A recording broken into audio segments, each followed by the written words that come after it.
Hello everyone, Dark of All Trades here. Now today, we're going to have a bit of a longer one, so I want to get right to it.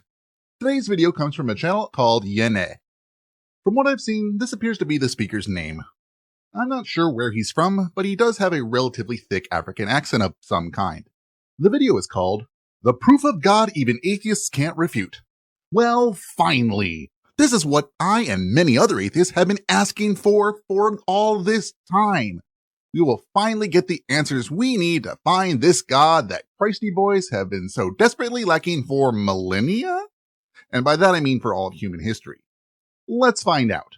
Maybe I'll convert to Christy boy religion after this. Only heaven silent for an answer.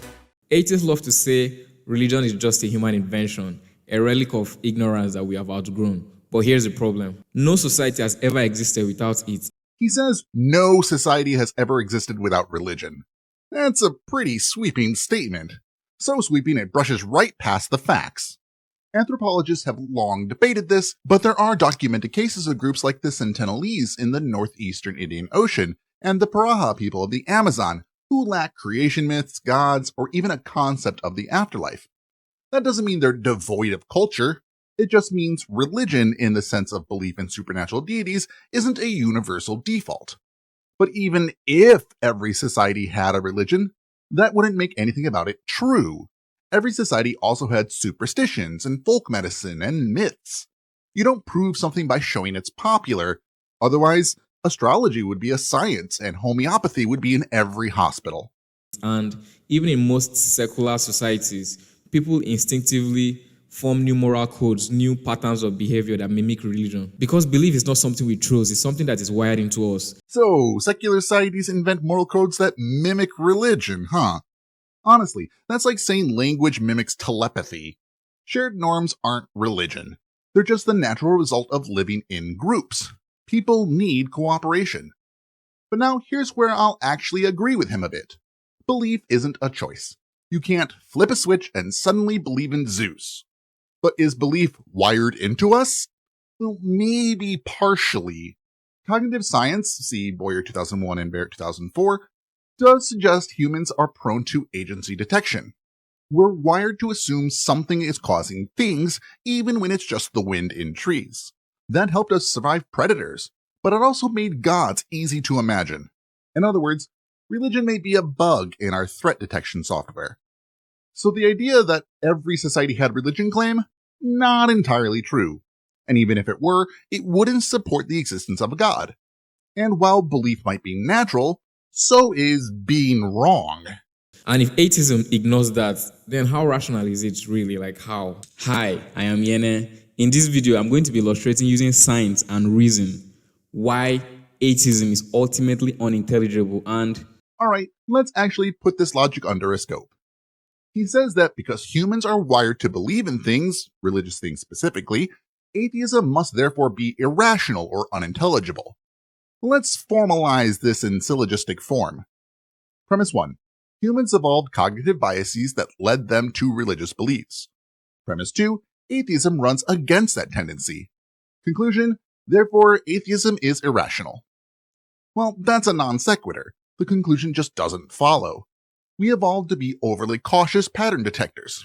Psychologists Justin Barrett and others have written extensively on this, what's called a hyperactive agency detection device, or HAD. We assume intent behind rustling bushes because assuming a predator and being wrong is safer than assuming the wind and getting et. So yes, belief in supernatural agents may be common, but it doesn't mean it's correct. Atheism doesn't ignore our cognitive tendencies. I say atheism in the way he's trying to put it forth here. But what it does is it understands them and asks whether they still hold up under scrutiny.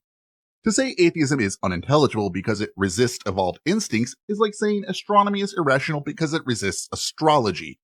Progress often means overriding our default settings. At the end of this video, you realize why, atheists walk around thinking that they occupy the intellectual high ground in this debate, but it's really not the case, and it's surprising that they even think so. Look, confidence in reason isn't arrogance. It's just the recognition that, because it feels right, has a poor track record of giving us the truth. If we want to claim knowledge about the divine, we need more than just evolved impulses and cultural popularity. It's over, Anakin! I have the high ground! You underestimate my power! Don't try it!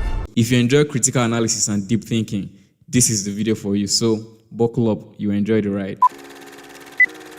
Imagine a beehive. Notice how no single bee has a value of its own. Like, if you drop one bee in the wild, it just dies. There's no utility to it. It cannot really exist without its community of other bees. Now you might think that humans are different, but we are really not different, because just like the bee, we too, we are social animals, and there's really no utility to one human being. So now this is an interesting pivot. Most religious arguments emphasize inherent human value, like made in God's image and all that. But here, Yene flips the script and tells us that, like bees, humans have no individual utility.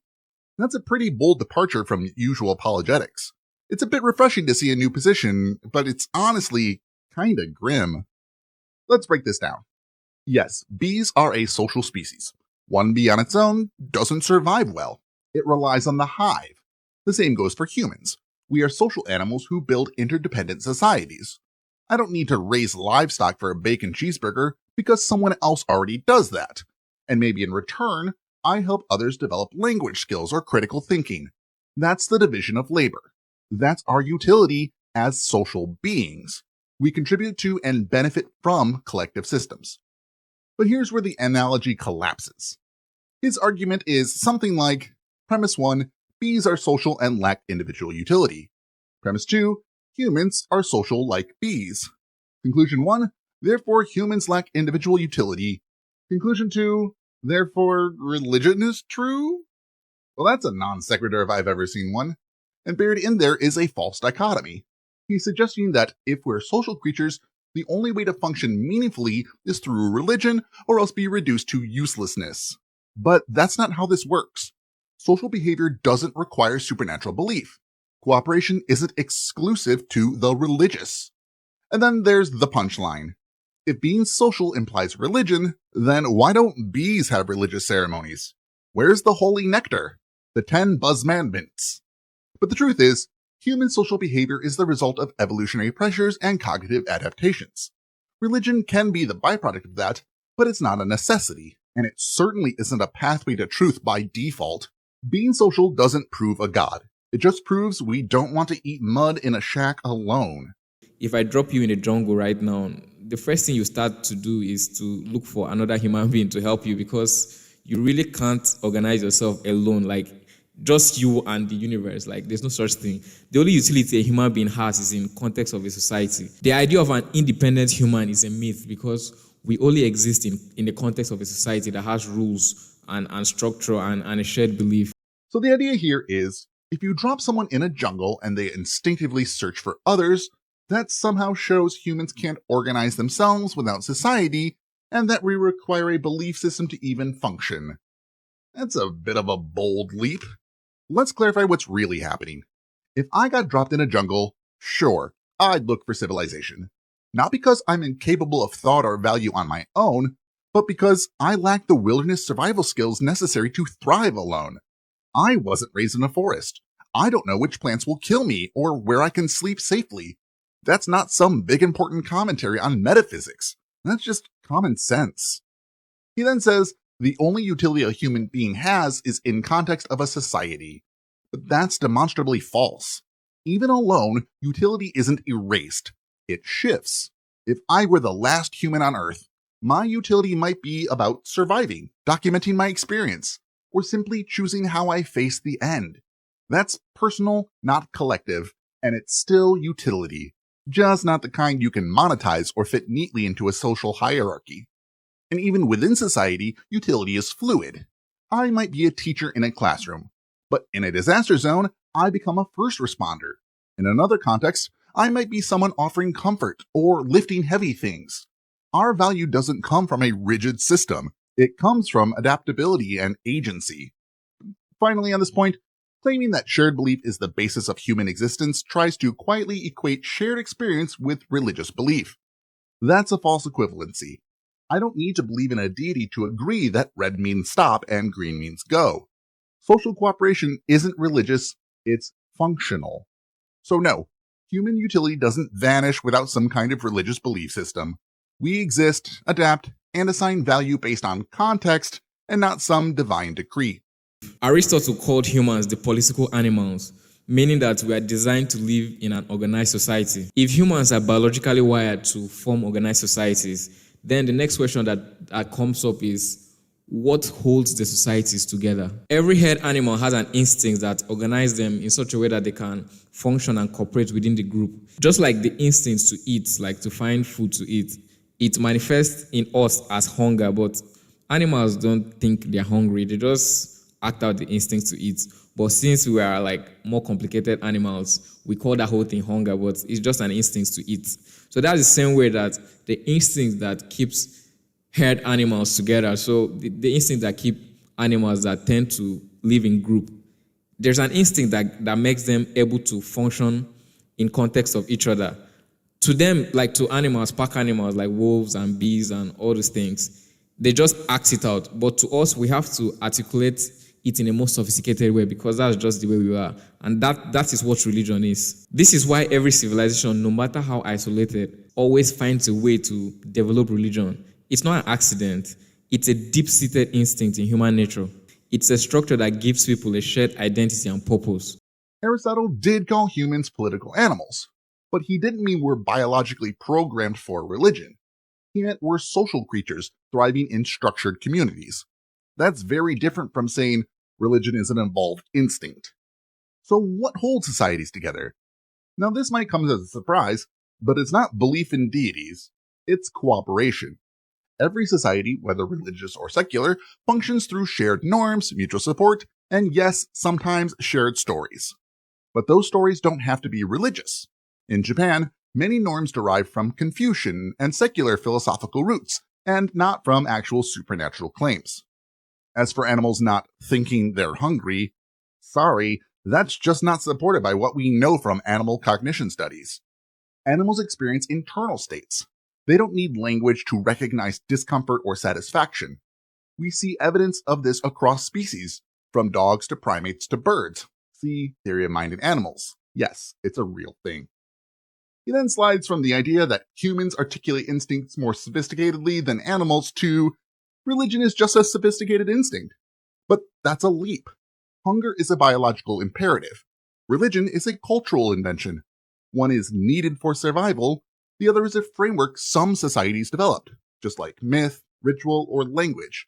Saying religion is instinct because we form societies is like saying Netflix is instinct because we enjoy stories. Even if religion were universal, so are other behaviors like music and dancing. Does that make dubstep hardwired? No, just widespread. Humans are meaning-making machines, and religion is one tool among many, but prevalence isn't proof of truth. And ironically, if religion is just an instinct, then religious belief becomes an evolved behavior and not a rational conclusion, which means it doesn't point to truth, it points to survival strategies. And that's not a win for theism. That's a concession that religious belief is less about revelation and more about evolution. Just like the bees don't have any purpose without the colony, it's the same way a human being has really no purpose without a society. Even when the societies become secular, people subconsciously create religious-like structures like activism, political ideologies, and cult-like social movements, because that instinct never goes away. Carl Jung proposed that humans have a collective unconscious filled with deep archetypes, many of which manifest as religious symbols and myths. If religion is something human beings made up, you would expect societies to function fine without it. Let's take this from the top. Purpose isn't something society hands you like a permission slip. It's something you determine based on your situation. If I'm stranded in the jungle, my purpose might be survival, or maybe crafting a decent farewell monologue to the trees. Either way, it isn't society-based or society-given. No society is actually required. So now to the bigger problem. This sudden sleight of hand around what religion means. First, we're told humans need religion. Then he tells us secular people create religious-like structures, like activism or politics. But hold up. Isn't religion now just a synonym for group behavior? Because if everything is religion, then nothing is. That's equivocation. Religion involves claims about things like gods, metaphysics, divine will, sin, salvation, and often sacred texts. If Yene wants to define religion as any cohesive belief system or shared identity, he's welcome to try, but that doesn't prove religion is necessary. It proves community is, and that's a very different claim. But at the end, it's simply word games. As for Jung, Jung's collective of consciousness refers to recurring psychological themes and archetypes, like heroes, shadows, or wise elders. These are patterns in storytelling and cognition, and not anything close to proof of divine truth.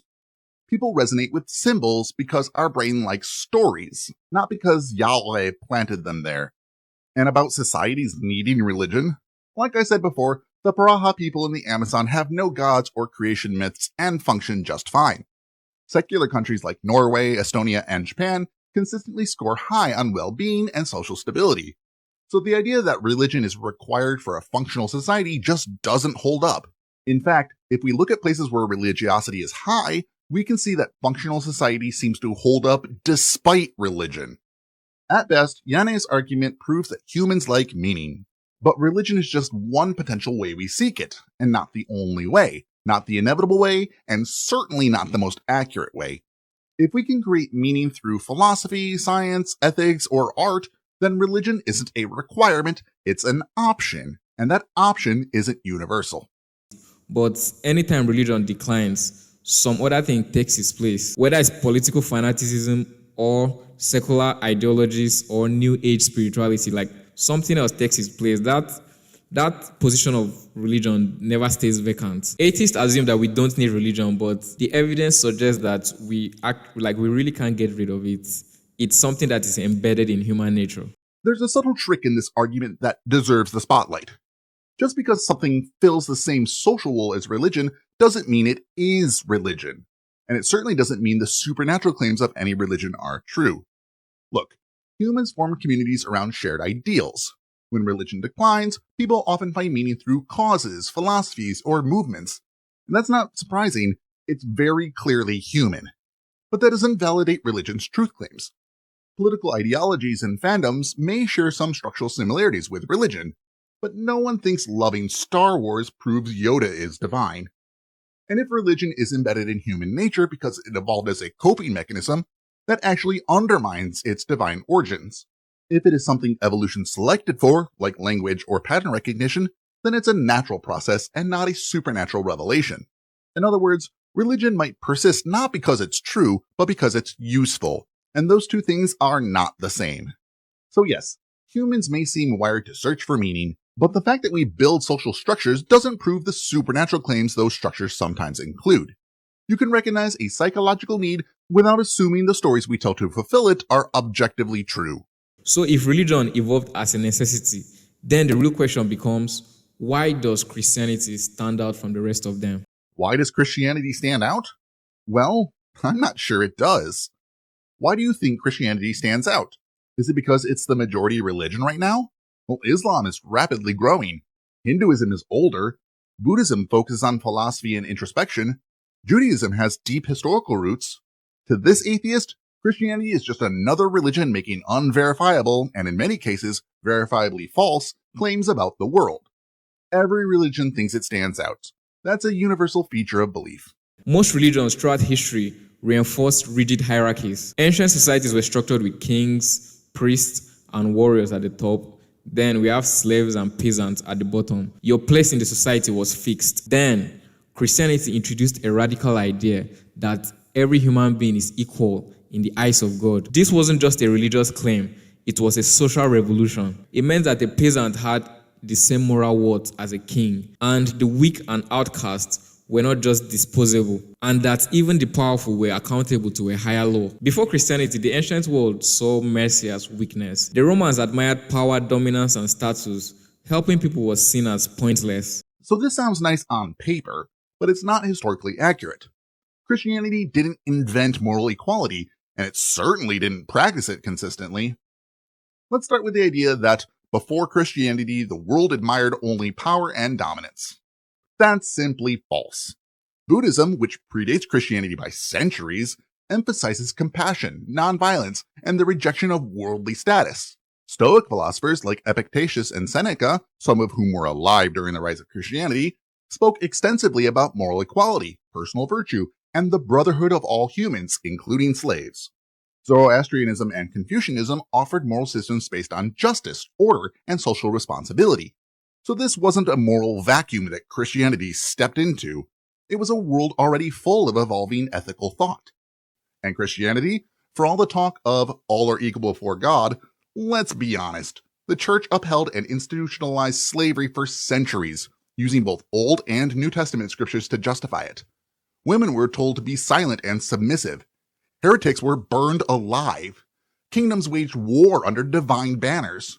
The feudal system was propped up by divine right theology, and that is nothing like equality. That was religiously sanctioned hierarchy. Even when Christianity did promote mercy or dignity, it often did so in ways that still preserved power structures. The poor were honored as long as they stayed poor and obedient. The powerful were accountable to God, but somehow always remained in power. Equality didn't start with Christianity, and when Christianity got power, it didn't practice it. The idea of universal human rights, the kind we talk about today, comes more from Enlightenment humanism than ancient theology.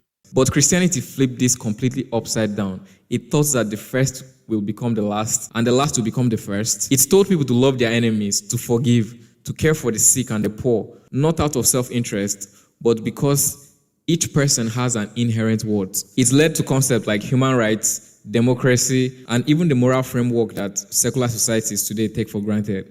Alright, so let me take this apart one layer at a time. First, did Christianity invent human rights? No. Human rights, as we know them, are a product of the Enlightenment and not the Bible. Thinkers like John Locke, Voltaire, Baron de Holbach, and Thomas Paine, many of them deists or outright atheists, developed ideas like universal liberty, equality, and the consent of the governed. These weren't pulled from Scripture. In fact, Christian institutions often oppose these ideas, sometimes violently. The Church resisted abolition, rejected democracy, and upheld monarchies with the divine right of kings. So it's not that Christianity led to these values, it had to be dragged, sometimes kicking and screaming, into accepting them. Second, did Christianity invent democracy? Also no, that's ancient Greece, centuries before Mr. Jesus. And let's be honest, most Christian empires weren't exactly democratic.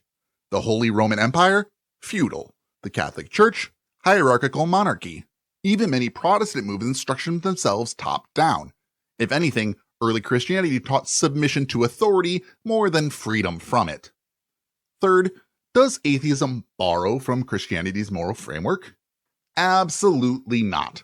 That's like saying if Christians care about breathing air, atheists must be borrowing their oxygen. Morality isn't owned, it's not a patent. Humans across cultures have developed systems of fairness, reciprocity, empathy, and justice long before Christianity existed, and without invoking any gods. You don't need a Bible to know it's wrong to kill someone out of cruelty. You don't need Mr. Jesus to value kindness. The truth is, every religion reflects the value of the people who created it, and Christianity is no exception. It preserves some good ideas, sure, but it also preserved tribalism, slavery, misogyny, divine violence, and eternal torture. So when someone tells me Christianity gave us modern morality, I just point to the places where it had to be dragged, again, kicking and screaming, to catch up with secular ethics, not lead the way. Dostoevsky argued that without Christianity, morality becomes arbitrary and power becomes the only guiding force. So if Christianity has this unique transformative power, the next question becomes, is it just a human construct, or are we tapping into something real? We have established that humans are wired to form societies, that religion is an unavoidable part of human nature, and that Christianity uniquely shaped our moral values. Let's get something clear. There is nothing morally unique about Christianity. Not compassion, not forgiveness, not charity, not even love your enemies.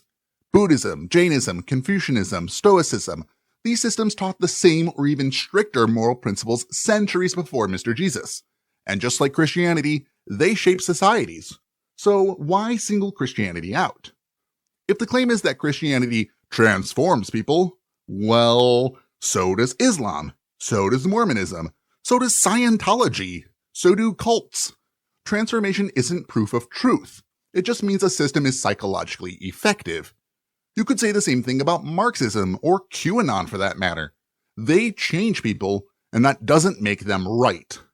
This is where the argument quietly slips into special pleading. The idea that Christianity is uniquely moral, uniquely transformative, and somehow different from every other religious system, simply because Yene already believes it. And even if I grant that Christianity shaped Western morality, so did secular humanism, the Enlightenment, pagan legal traditions, and Roman civic law. Christianity didn't abolish slavery. The abolitionist movement was bitterly opposed by Christian slaveholders quoting scripture. Christianity didn't invent equality. It preached submission to kings and masters while burning heretics and silencing women. So if Christianity has some unique transformative power, it's not always a good one. After all, what was it that transformed ordinary Germans into Nazi collaborators? What helped justify the Crusades, the Inquisition, the KKK? Christianity was right there, quoting the same Bible verses. Like the physicist Steven Weinberg once said, "With or without religion, good people can do good and bad people can do evil. But for good people to do evil, that takes religion." If anything, Christianity proves that sincerely held belief in a divine system doesn't guarantee moral behavior. It often excuses the opposite.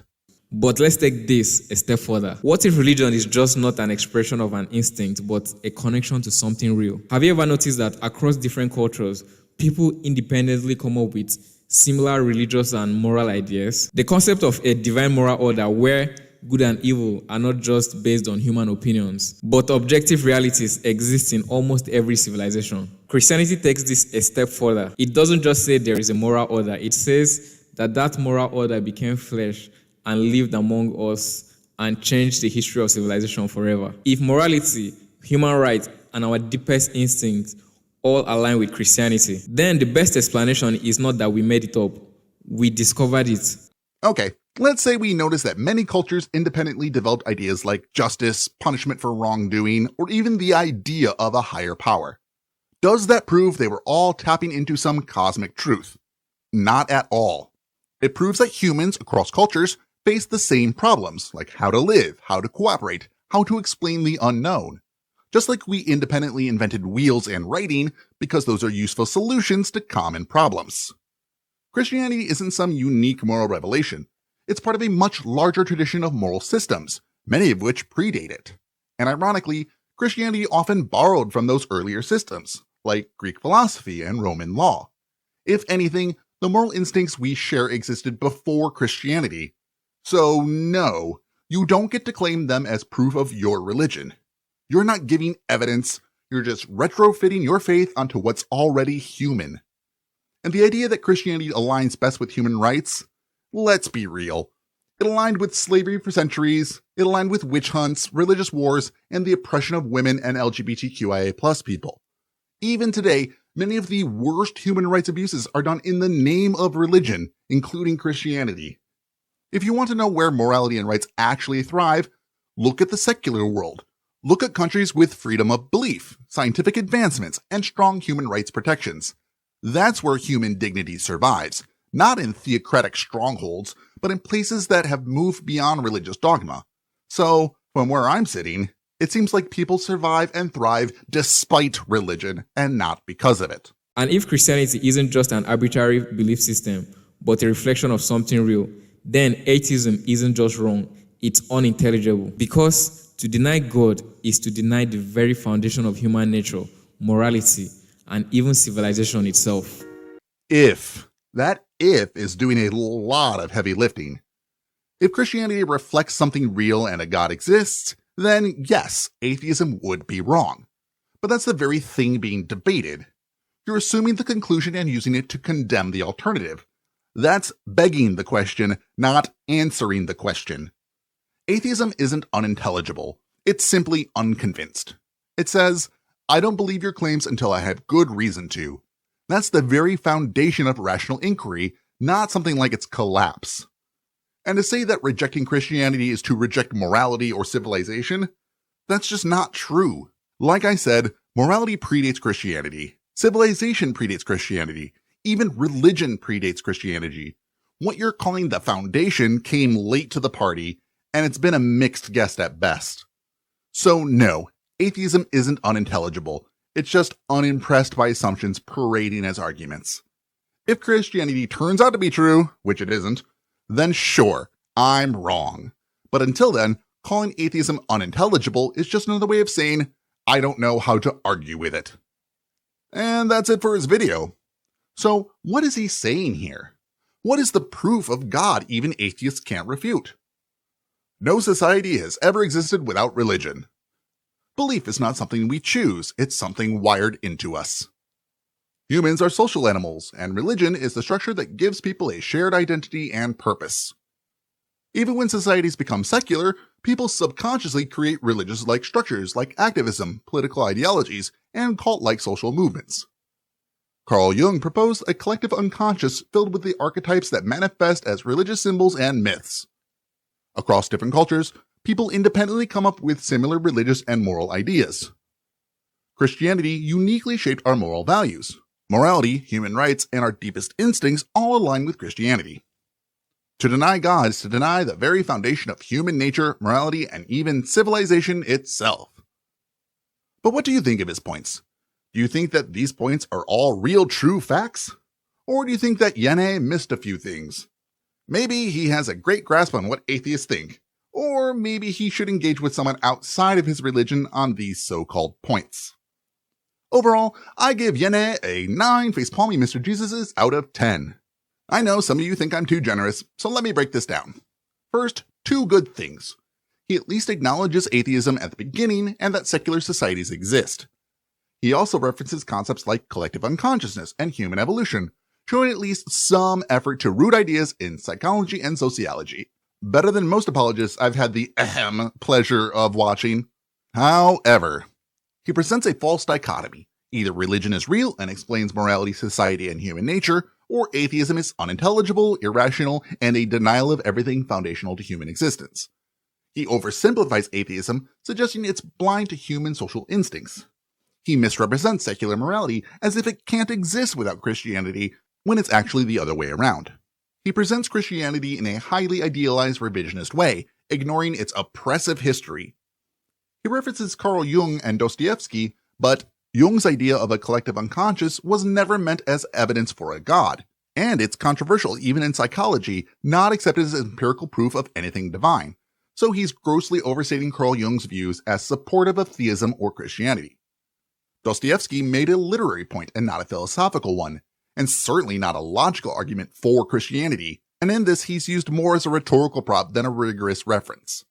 He misuses history, claims like Christianity invented equality, ignoring pre-Christian moral philosophies, e.g. Stoicism or Buddhism. Not a single scholarly source is cited, and he presents sweeping historical generalizations without evidence. Contrary to his title, no actual proof is given, just evolutionary psychology and cultural anthropology dressed up as an argument for Christian truth. The best part is it opens discussion of human social instincts and our tendency to form belief systems. It's true that humans tend to crave structure and meaning. But his main leap fails. Going from humans naturally form religions to therefore Christianity is true is a category error. It confuses psychological utility with epistemic truth.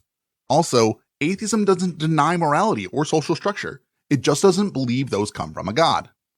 That's it for this one. So now, what do you think? Do you think that he presented proof that atheists can't refute? Or do you think Yennefer here started with his conclusion and ignored not just the contradictory evidence, but the potential evidence given by other religions as well? Let me know in the comments below. It seems to me that he's walking into this with a false dichotomy of either Christianity or atheism, ignoring all other religions. Perhaps he isn't educated on those other religions, so I'll just leave it at that.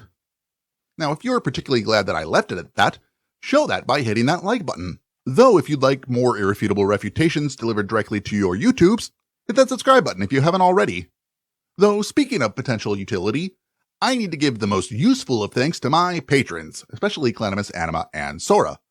Though if you want to be potentially actualized utility in a society, you can join them for as low as $1 a month at patreon.com/darkofalltrades. I sincerely appreciate all of you who like, subscribe, drop a comment, hang out in the live chat when the videos come out, talk about things in the Discord, everything that you all do. It all helps my channel grow just a little bit at a time. The goal now is to get more eyes on the channel. So if you can, share the show on your medias of social, especially in those debate groups I know at least 47% of you are part of. Getting the numbers up mean I can focus more on the channel itself. At 5,000 subs, I'll be getting a new background.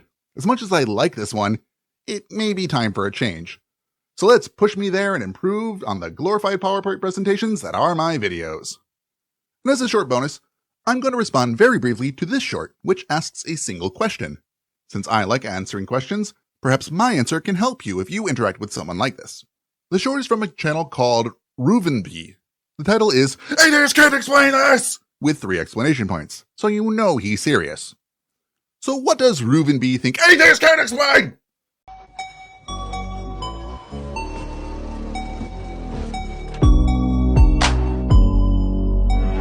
Okay, so the whole short is just this music and on-screen text over who I assume is the creator of this short. The text in question: "Dear atheist, if God isn't real, then why does it bother you so much whenever I post about him?" I assume the yelling and extra punctuation in the title are meant to distract from how flimsy this question actually is. Let me be clear. Posting about your God doesn't bother me by default. If you believe in a higher power and share that with others, well, that's your right. I'm not interested in policing your faith. But here's the part you're ignoring. It's not just belief, it's behavior. If your belief stayed personal, I wouldn't care. But it rarely does. People use unprovable religious claims to shape laws, restrict rights, censor science, deny medical care, and push discrimination, all while insisting it's morally justified because God said so. Let's use an analogy. If someone believed they were receiving messages from a unicorn, I'd probably just hope they got the help they need. But if they convinced a voting bloc that the unicorn hated women or gay people or certain books and got them to pass laws about it, now we've got a problem. The core issue isn't belief in a God. It's when that belief is used to justify real-world harm. That's what I and many others object to. So no, I'm not bothered because I secretly believe in your God. I'm bothered when unfounded claims are used as blunt instruments against others. If you're making extraordinary claims, acting like they carry moral weight, and influencing other people with them, then you're inviting scrutiny, whether you like it or not. So instead of asking why I'm bothered, maybe ask, why should I stay silent? Thanks for hanging out with me. I'm interested in what you all think. Why does it bother you? Let me know in the comments below. I don't think you should stay silent. If religious people are actively causing harm, there's a lot you can do. You can stand up, use your voice. You can write your congressperson. You can do a lot of things. But the best thing may be to keep being curious, ask questions, and as always, keep learning.